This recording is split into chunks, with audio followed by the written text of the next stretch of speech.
The people of Venezuela will vote in parliamentary elections this Sunday, with President Nicolas Maduro looking to take back control of the opposition-controlled National Assembly.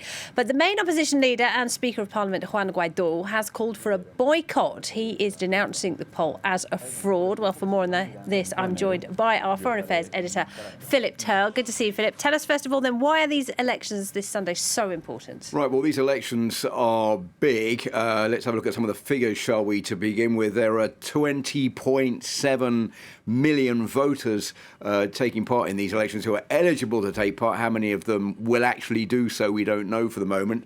There are 14,000 candidates, 107 parties, and 277 parliamentary seats. Now, that is a new number of parliamentary seats because up until now there have only been 167. So that is an increase for these upcoming elections on Sunday. And of course, Nicolas Maduro is hoping with his United Socialist Party of Venezuela to take control of the National Assembly. Why is that important? It's because it's the last bastion in the hands of the opposition of Juan Guaido, who is the president of the National Assembly. So he doesn't want to lose that, because he knows that if Nicolas Maduro gets hold of the National Assembly, then it's going to push him even more into the background and his influence in the country will wane. Now, remember, cast your mind back to January 2019 and that declaration by Juan Guaido that he was a de facto president of Venezuela, replacing Nicolas Maduro after accusations that Nicolas Maduro in the elections of 2018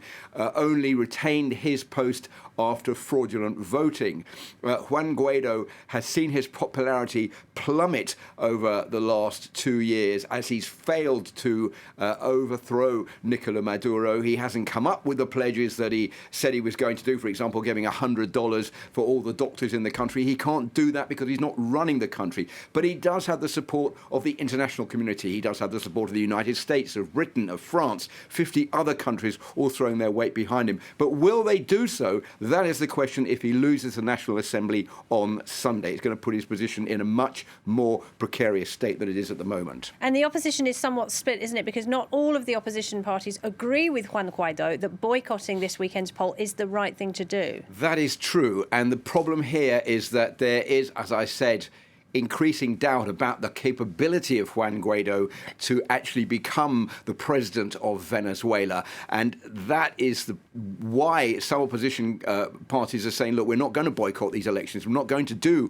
what you are telling us to do. We're going to vote because that's the only way that we're going to have any chance of overthrowing Nicolas Maduro or showing that we don't agree with him. And if there is a split between the opposition, that is bad news for Juan Guaido, because some of the opposition parties are saying, look, this is opportunity for us to create a new opposition movement, because that run by Juan Guaido for the last 2 years has not worked. And where will that leave the international community? Will they continue to back Juan Guaido after this election this weekend, or will they start to withdraw their support? That is what he is fearing, and that is why he wants to win these elections, or at least stop Nicolas Maduro from taking over control of the National Assembly. So a lot to play for. We'll all be looking at the monitors on Sunday to see how that election is going to play out. Absolutely. We'll be watching that one closely, Philip. Thank you very much indeed, Philip Turle there.